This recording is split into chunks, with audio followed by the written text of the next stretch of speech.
અમદાવાદમાં આ વર્ષે 149મી રથયાત્રા યોજાવાની છે અને તે પૂર્વે આજે જેઠ સુદ પૂર્ણિમાના દિવસે જળયાત્રાનું આયોજન કરવામાં આવ્યું છે।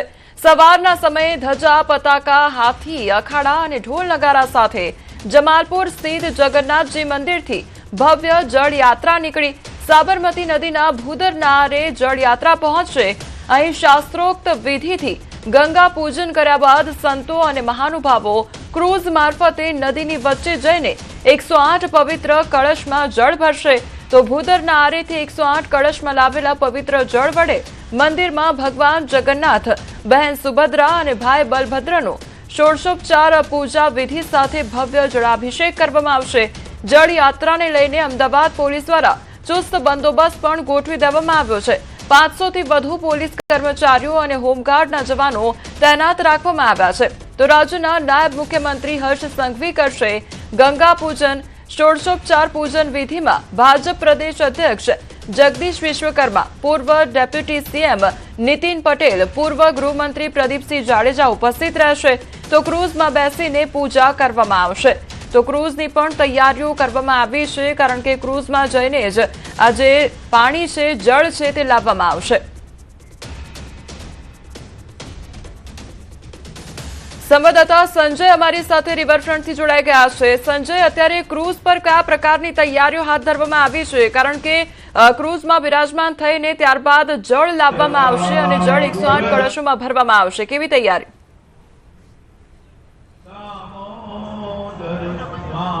બિલકુલ કોમલ, જળ યાત્રા જે છે તે જગન્નાથ મંદિરથી નીકળી ચૂકી છે અને હું અહીંયા રિવરફ્રન્ટના એ દ્રશ્યો જે ભૂદરના આરે જે અહીંયા તૈયારીઓ જે ચાલી રહી છે અને એ દ્રશ્યો પહેલા હું આપને બતાવીશ। હાલ આપ જે જોઈ શકો છો કે ગજરાજ જે છે તે જળ યાત્રા જે નીકળી છે અને ગજરાજ અત્યારે રિવરફ્રન્ટ પર પહોંચી ચૂક્યા છે। થોડી વારમાં જળ યાત્રાના જે તમામ લોકો જે છે તે અહીંયા પહોંચશે। 108 કળશ સાથે અહીંયા પહોંચવાના છે અને હાલ હું એક ક્રૂઝના દ્રશ્ય પણ આપને બતાવીશ કે હાલ અહીંયા આપ જોઈ શકો છો કે એ પૂજા વિધિ થવાની છે ક્રૂઝમાં। જે મહાનુભાવો જે ખાસ કરીને આ જે ગંગા પૂજન, જે જળ યાત્રા માટે ગંગા પૂજન જે થવાનું છે સાબરમતી નદીમાં જે જળ ભરવા 108 કળશ સાથે જે જગન્નાથ મંદિરના મહંત છે તે તેમની સાથે આ જે નાયબ મુખ્યમંત્રી હર્ષ સંઘવી અહીંયા ઉપસ્થિત ન રહે તેવી શક્યતા છે અને તેમની સ્થાને જે છે ભાજપના પ્રદેશ અધ્યક્ષ જગદીશ વિશ્વકર્મા અને અન્ય મહાનુભાવો જે છે તેઓ અહીંયા પહોંચશે અને અહીંયા હાલ આપ જોઈ શકો છો કે જે પણ યજમાનો જે બેસવાના છે અને જે ગંગા પૂજન જે થવાનું છે તે તમામ તૈયારીઓ અત્યારે અહીંયા થઈ ચૂકી છે। થોડી વારમાં જળયાત્રા અહીંયા પહોંચશે। જે રીતે 149મી રથયાત્રા અષાઢી બીજના રોજ નીકળવાની છે અને એ પૂર્વે આ જળયાત્રા જેઠ સુદ પૂનમના રોજ નીકળતી હોય છે અને આ જે તેનું મહત્વ શું છે તે પણ આપણે જાણીશું। આપણી સાથે આચાર્ય છે, તેઓ પાસેથી જાણીશું જે ગંગા પૂજન થવાનું છે, જળયાત્રા નીકળી છે, શું છે આખું? પ્રતિવાર્ષિક ભગવાન શ્રી જગન્નાથજીની રથયાત્રા નીકળતી હોય એના 15 દિવસ પૂર્વે વટ સાવિત્રીની પૂનમના દિવસે ભગવાન શ્રી જગન્નાથજીનો જ્યેષ્ઠા અભિષેક હોય છે। એ જ્યેષ્ઠા અભિષેક માટે અહીંયા જળયાત્રા નીકાળવામાં આવે છે। એ જળયાત્રાની અંદર સોમનાથ ભૂદરના આરે અહીંયા આગળ ગંગા પૂજન કરવામાં આવે છે। ગંગા પૂજનની અંદર દરેક તીર્થોનું જળ લાવી અને 108 કળશની અંદર ભરવામાં આવે છે। એ 108 કળશની અંદર જળ ભરી અને મંદિરમાં લઈ જવામાં આવે છે અને મંદિરની અંદર ભગવાનનો ષોડશોપચાર પૂજા કરી અને તેનો અભિષેક કરવામાં આવે છે। તો આ જળયાત્રાનું મહત્વ રહેલું છે પ્રતિવાર્ષિક। વર્ષમાં એકવાર ભગવાન ગજવેશના પણ દર્શન આપતા હોય છે, શું છે એમાં? એવું છે, ભગવાનનો ખૂબ જ ગજવેશ, ગણેશનો એક ઉપાસક હતો જે ભગવાનની સામે તેને ભગવાનને ગજવેશ ધારણ કરવાનું ખૂબ જ એને મન થયું અને એને પોતે ભગવાનને એવી વદા કરી કે મને તમારો ગજવેશની અંદર દર્શન જોઈએ છે અને તે ભગવાનથી ખૂબ જ રૂઠાઈ ગયો અને તે દરમિયાન ભગવાનને પોતાને એક લાગણી ઉપદ્રવ થઈ અને તેને બાદ ભગવાને પોતે ગજવેશ ધારણ કરીને તેના ભક્તને, ગણેશ નામના ભક્તને તેને ગજવેશની અંદર દર્શન આપ્યા। તો એટલા માટે છે તૈયારીઓ।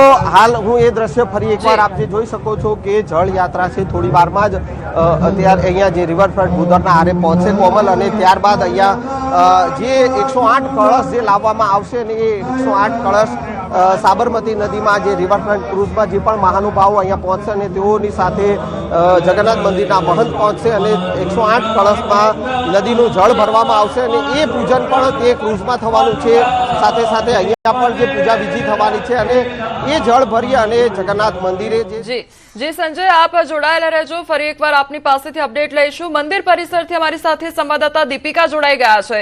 દીપિકા, જે જળ યાત્રાનો આ પાવન અવસર છે ત્યારે મંદિર પરિસરમાં કેવા પ્રકારનો માહોલ જોવા મળી રહ્યો છે? કેટલો આનંદ અને ઉત્સાહ ભક્તોમાં જોવા મળી રહ્યો છે? કોમલ, આ વખતે 149મી રથયાત્રા પૂર્વે જળયાત્રાનું જે આયોજન કરવામાં આવ્યું, રંગે ચંગે જળયાત્રા છે તે નીકળી ચૂકી છે। આપ જોઈ રહ્યા છો ભગવાન સવાર છે, સાથે તમામ લોકો ધજા પતાકા લઈને આગળ જઈ રહ્યા છે। આ વખતે મહેન્દ્રભાઈ ઝા કે જેઓ મંદિરના ટ્રસ્ટી છે અને સાથે મેયર, સ્ટેન્ડિંગ કમિટી ચેરમેન તેઓ પણ જોડાયા છે। આ રથયાત્રા પહેલા જે જળયાત્રાનું આયોજન કરવામાં આવ્યું છે, 108 કળશની અંદર પાણી ભરીને ભગવાને આજે જળાભિષેક કરવામાં આવશે। મારી સાથે મહેન્દ્ર ઝા છે, જેઓ ટ્રસ્ટી છે મંદિરના, તેમની સાથે વાત કરીશું। મહેન્દ્રભાઈ, આજની ઘડી રળિયામણી શું કહેશો?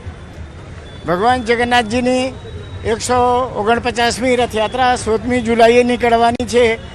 રથયાત્રા પૂર્વેના અનેક મહત્વપૂર્ણ મહોત્સવો ઉજવાતા હોય, અત્યારે આપણે જોઈ રહ્યા છીએ કે ભગવાન જગન્નાથજીની રથયાત્રાના જલયાત્રા મહોત્સવ ઉજવાઈ રહ્યું છે।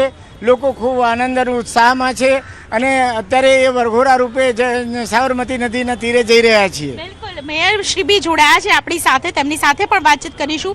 મેયર શ્રી, શું કહેશો? આજે રથયાત્રા પૂર્વે જળયાત્રામાં આ પ્રાસંગિક પ્રસંગમાં ઉપસ્થિત છો। 149મી જલયાત્રા, આમ રથયાત્રા જે આવવાની છે એની પૂર્વ સંધ્યાએ એટલે 15 દિવસ પહેલાં આ જલયાત્રા યોજાતી હોય છે અને જલયાત્રા સાબરમતીના નીર ભગવાન જગન્નાથ માટે લાવવામાં આવતા હોય છે અને એના જગન્નાથજીને એનું સ્નાન કરાવવામાં આવે છે।